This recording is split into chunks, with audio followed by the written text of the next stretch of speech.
तो आज अपने अब इस वीडियो में देखेंगे कि म्यूटेशन के टाइप्स क्या होते हैं। कि अपन ने पीछे वाली वीडियो के अंदर बात किया था कि उत्परिवर्तन क्या है, उत्परिवर्तन का बाहरी जो नॉलेज है वो अपन ने देख लिया था कि उत्परिवर्तन होता क्या है, ये चीज देख ली। अपन ने बात की थी कि उत्परिवर्तन म्यूटेशन होता है वो दो प्रकार से होता है। एक तो कौन सा, जीन म्यूटेशन क्या होता है, एक गुणसूत्रीय मतलब क्रोमोसोमल म्यूटेशन क्या होता है। इन दो के बारे में बात की थी, जिसमें से आज अपन पहले पॉइंट के ऊपर डिस्कशन करेंगे जिसका नाम है जीन म्यूटेशन। क्या है जीन म्यूटेशन, क्या होता है, इसके बारे में बात करेंगे। तो सबसे पहले ये भी तो पता होना चाहिए ना कि म्यूटेशन होता क्या है। यदि आपने वो वीडियो नहीं देखी है या थोड़ा बहुत बता देता हूँ कि म्यूटेशन क्या होता है।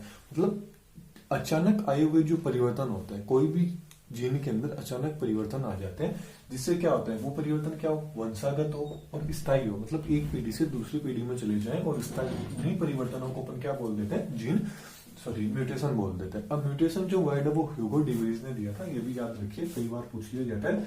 आज अपन बात करेंगे जीन उत्परिवर्तन की, कि जीन उत्परिवर्तन, जीन म्यूटेशन होता क्या है। तो जीन म्यूटेशन क्या होता है, मतलब जो जीन होता है, कोई भी जीन है उसकी यदि आणविक संरचना में, जीन की यदि आणविक संरचना में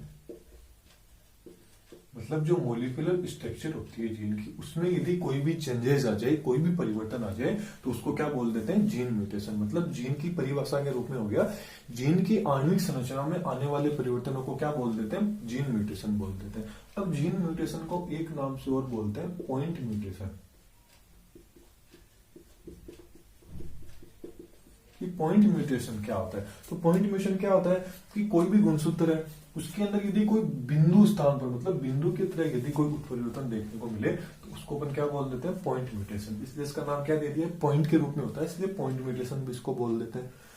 अब क्या होता है, जो जीन परिवर्तन होता है उसके कुछ टाइप्स हैं, कुछ प्रकार है कि जीन म्यूटेशन किस तरह होता है। तो इसके अंदर पहला आ जाता है frame shift. Frame shift, frame shift mutation क्या होता है, कि आपको ये क्वेश्चन अलग से भी पूछ लिया जाए कि फ्रेम शिफ्ट म्यूटेशन के बारे में डिटेल में बताइए, फ्रेम शिफ्ट म्यूटेशन क्या होता है। तो फ्रेम शिफ्ट म्यूटेशन होता क्या है, फ्रेम शिफ्ट म्यूटेशन ये होता है कि यदि कोई भी जीन है, उस जीन के अंदर यदि कोई भी परिवर्तन आ जाए, मतलब जीन में कोई भी परिवर्तन आ जाए, जैसे जीन का जो एक न्यूक्लियोटाइड, कोई भी जीन है उसके अंदर एक न्यूक्लियोटाइड,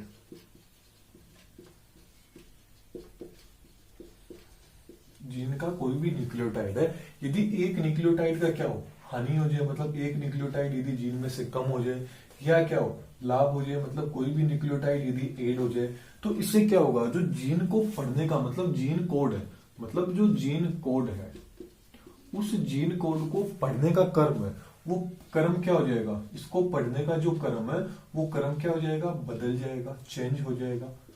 इसी को अपन क्या बोलते हैं, फ्रेम शिफ्ट म्यूटेशन बोलते हैं। कैसे बोलते हैं कि परिभाषा के रूप में लिखना चाहे तो कोई भी मतलब जीन के अंदर यदि एक न्यूक्लियोटाइड की हानि हो या लाभ हो, जिससे क्या हो, उसको जो जीन कोड है, वो जीन कोड है, उस जीन कोड को पढ़ने का कर्म यदि चेंज हो जाए तो उसको फ्रेम शिफ्ट म्यूटेशन बोलते हैं। अब यदि कोई चीज की एड हो, हानि हो, तो क्या होगा। अब सबसे पहले हानि की बात कर लेते हैं। यदि कोई चीज डिलीटेशन हो, मतलब विलोपन हो, डिलीटेशन मतलब विलोपन, कोई भी चीज क्या हो, डिलीट हो, डिलीटेशन, इंग्लिश में क्या बोलते हैं, डिलीटेशन। मतलब कोई भी चीज यदि नाम से पता चल रहा है डिलीटेशन मतलब डिलीट हो रही है, यहाँ पे क्या होगा, एक न्यूक्लियोटाइड होगा, एक या एक से अधिक, एक या एक से अधिक, एक या एक से अधिक न्यूक्लियोटाइड की क्या हो, हानि हो, मतलब हानि हो, तो उसको क्या बोलेंगे, विलोपन डिलीटेशन बोलेंगे। कैसे, जैसे मैंने बोला जीन कोड का पढ़ने का कर्म ही चेंज हो जाए। कैसे, एक जीन कोड ले लेता है C80 C80 C80 C80, ये जीन कोड है, ऐसे ही चलता रहेगा, ठीक है। हिस्टिडीन जीन कोड है, इसको हिस्टिडीन जीन कोड बोलते हैं, इसका नाम है हिस्टिडीन। ये जीन है, ये देखिए अपने पैर बना के रह रहा है, तीन तीन के जोड़े बन रहे हैं। यहाँ पे क्या होगा, यदि अपन बोल रहे हैं कि एक न्यूक्लियोटाइड की हानि हो जाए, तो अपन ये जो टी है इसकी यदि अपन बाहर निकाल दें, इस टी को यदि अपन बाहर निकाल दें, कि मान लिया कि इसकी एक हानि हो गई, तो अब इनके तीन तीन के जोड़े बनाइए, C80, अब क्या होगा, CAC बन रहा है। क्यों, क्योंकि यहां से टी तो निकल गया, तो क्या होगा, ये तो तीन तीन के जोड़े बनेंगे ना, CAC, अब क्या होगा, अगले वाला ATC, अब क्या होगा फिर से ATC, आगे भी तो CAT आएगा ना, ठीक ऐसे ही अब ये चलता जाएगा। यहाँ तो एक था CAT CAT CAT CAT, लेकिन यहाँ पे क्या होगा, ये देखिए चेंज आ गया। मतलब अब जीन कोड पढ़ने का क्रम क्या हो गया, चेंज हो गया। मतलब कोई भी चीज को अपन ने डिलीट किया तो ये चेंज आ गया। अब बात कर लें यदि अपन किसी चीज का ऐड कर दें, यदि न्यूक्लियोटाइड को अपन ऐड कर दें, मतलब एडिशन, जोड़ देंगे, एडिटेशन कर देंगे, मतलब जोड़ देंगे, एडिशन कर देंगे, ऐड कर देंगे किसी न्यूक्लियोटाइड का। अब यहां पे क्या करेंगे, एक न्यूक्लियोटाइड है, एक न्यूक्लियोटाइड का क्या कर देंगे अपन, ऐड कर देंगे, मतलब उसको जोड़ देंगे। एक न्यूक्लियोटाइड को अपन क्या कर देंगे, यहाँ पे ऐड कर देंगे, जिससे भी क्या होगा, जीन कोड पढ़ने का क्रम ही चेंज हो जाएगा। कैसे, वही एक बार फिर से एग्जांपल ले लेते हैं, CAT CAT CAT CAT, ठीक ऐसे ही चलता रहेगा। अब यदि अपन इन चारों के बीच में यहां पे यदि अपन ए को जोड़ दें, किसको जोड़ दें, ए जोड़ दें, मतलब एक अमीनो एसिड है ए, इसको यदि अपन यहाँ पे जोड़ देते हैं तो चेंज कैसे होगा, 3 के जोड़े बन रहे। अब क्या होगा, CAT CAT, यहां तक तो चल रहा है, लेकिन जैसे ही ए यहां पे आएगा तो क्या होगा, ये जैसे आएगा ACA आ जाएगा, फिर TCA आ जाएगा, ठीक है, फिर TCA आ जाएगा, ऐसे चलता रहेगा। तो यहाँ पे क्या होगा, ये चीज यदि कोई न्यूक्लियोटाइड यहाँ ऐड भी हो रहा है तो भी क्या हो रहा है, यहाँ पढ़ने का क्रम, यहाँ CAT चल रहा था, अब क्या है, CAT ACA TCA TCA TCA ऐसे चल जाएगा। अब इसको पढ़ने का क्रम ही क्या होगा, बिल्कुल ही एकदम चेंज हो गया। तो इसी को क्या बोलते हैं, फ्रेम शिफ्ट न्यूक्लियोटाइड। मतलब किसी भी कोई भी यदि जीन के अंदर कोई भी न्यूक्लियोटाइड ऐड होगा या हानि होगी, जिससे क्या होगा, जीन कोड होगा उसका पढ़ने का क्रम ही चेंज हो जाए, उसी को अपन क्या बोल देते हैं, फ्रेम शिफ्ट म्यूटेशन बोल देते हैं। ये चीज आपकी क्लियर होगी। पहला पॉइंट तो आ जाता है फ्रेम शिफ्ट म्यूटेशन। दूसरा पॉइंट आ जाता है प्रतिस्थापन, सब्स्टिट्यूशन। दूसरा पॉइंट आ जाता है प्रतिस्थापन, मतलब यदि किसी चीज का रिप्लेसमेंट हो जाए। सेकंड पॉइंट क्या आ जाता है, प्रतिस्थापन, मतलब रिप्लेसमेंट, कोई भी चीज का यदि रिप्लेसमेंट हो जाए। कैसे, यहां पे क्या होगा, एक क्षार होगा, प्रतिस्थापन में क्या होगा, एक जो क्षार होगा वो क्या होगा, दूसरे क्षार को प्रतिस्थापित कर देगा। एक क्षार दूसरे क्षार का क्या कर देगा, प्रतिस्थापन कर देगा। क्षार कौन कौन से होंगे, थोड़ा सा बता देता हूं, purine and pyrimidine. Purine and pyrimidine क्या हो गए, क्षार हो गए। प्यूरिन के अंदर कौन आ गया, एडिनिन एंड ग्वानिन आ गया, और पिरिमिडिन में क्या आ गया, थाइमिन एंड साइटोसिन आ गया।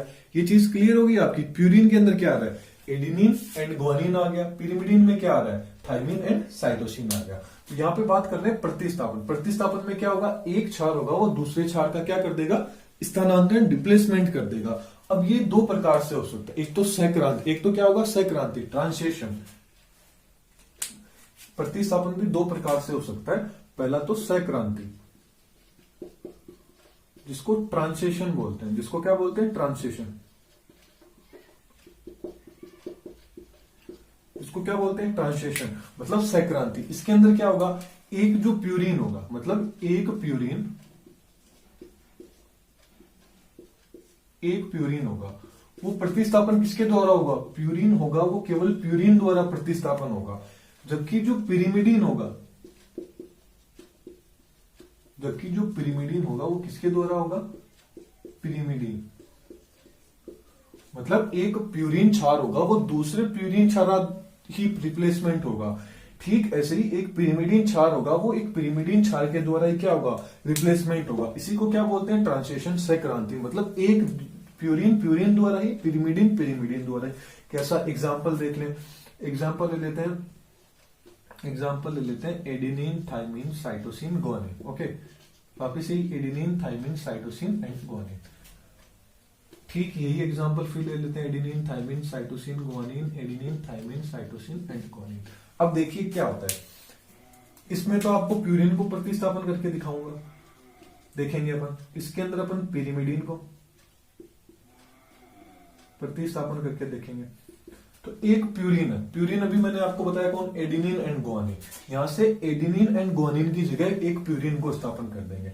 अब ये ग्वानिन है, इस जी की जगह अपन ए लिख देंगे, इस जी की जगह ए को कर देंगे, मतलब एडिनिन थाइमिन साइटोसिन। यहाँ ग्वानिन आना चाहिए लेकिन फिर क्या आ जाएगा, क्योंकि एक प्यूरिन है, ये एक प्यूरिन है, ये दूसरे प्यूरिन द्वारा प्रतिस्थापन हो जाएगा, मतलब यहाँ पे दूसरा प्यूरिन आ जाएगा जो कि क्या है, एडिनिन थाइमिन साइटोसिन ग्वानिन। यहाँ क्या आ गए, 2 ए आ गए।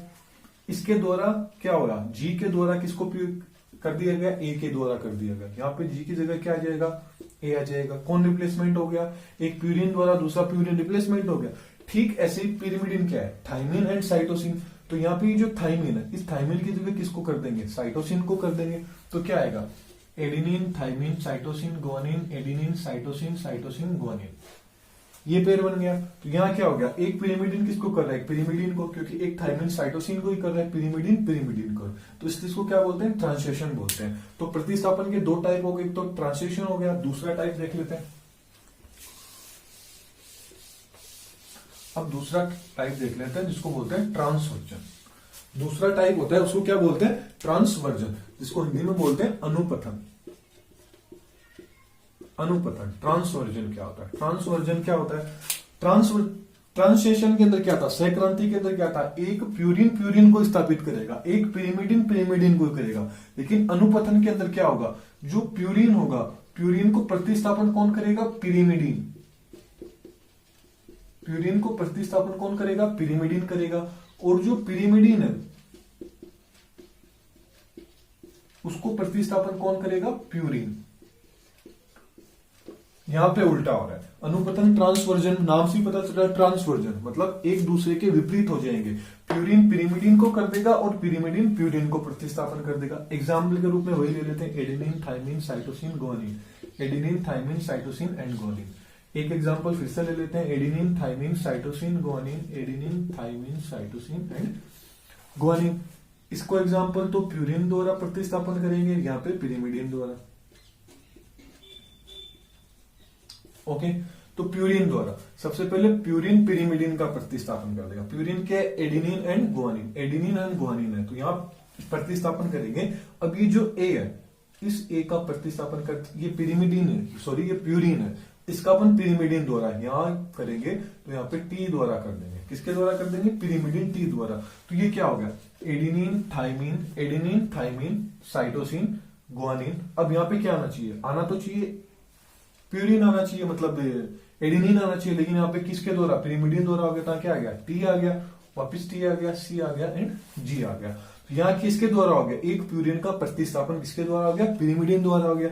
ठीक ऐसे यहाँ पे जो पिरिमिडिन है, अब यहाँ पे ये जो साइटोसिन है, इस साइटोसिन का पर प्रतिस्थापन कर देंगे ग्वानिन, जो कि क्या एक प्यूरिन है। तो यहाँ पे क्या आ गया, एडिनिन थाइमिन, आना तो चाहिए साइटोसिन, लेकिन क्या आ जाएगा, guanine adenine thymine cytosine and guanine. तो यहाँ किसका प्रतिस्थापन हो गया, ग्वानिन का हो गया, जो कि क्या एक प्यूरिन, मतलब एक पिरिमिडिन का प्रतिस्थापन किसने कर दिया, प्यूरिन ने प्रतिस्थापन कर दिया। तो बस जीन उत्परिवर्तन यही था। यहाँ पे क्या हो रहा है, जीन उत्परिवर्तन में क्या होगा, आणविक संरचना, मोलिकुलर जो स्ट्रक्चर है जीन की, वो क्या हो रही है, चेंज हो रही है। इसके अंदर अपन ने फ्रेम शिफ्ट देख लिया, प्रतिस्थापन देख लिया। फ्रेम शिफ्ट के अंदर अपन ने देख लिया, प्रतिस्थापन के अंदर अनुपथन देख लिया और संक्रांति देख लिया। उसके अंदर किसी चीज को ऐड करना एंड बाहर निकालना देख लिया। तो ये थी एक छोटी सी वीडियो जीन म्यूटेशन के ऊपर।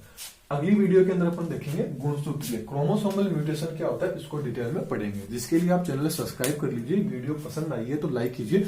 एक बात बता देता हूं, ये आप थ्योरी के रूप में भी देखना चाहें, यदि यहाँ मैंने आपको समझाया, यहाँ सिर्फ समझने का काम कीजिए। यदि आप थ्योरी के रूप में इस चीज को पढ़ना चाहते हैं तो हमने एक वेबसाइट बना रखी है elearners.com नाम से। वहां से आप जो मैं यहाँ पे वीडियोस पढ़ाता हूँ, जो टॉपिक पढ़ाता हूँ, उन सबकी आपको वहां थ्योरी के रूप में मिल जाएगा। तो वहां से आप थ्योरी के रूप में भी पढ़ सकते हैं। और आपको पीडीएफ के रूप में सारे नोट्स चाहिए तो आप सब्सक्राइब के पास ज्वाइन बटन है, वहां से आप पीडीएफ पे डाउनलोड कर सकते हैं। Thank you.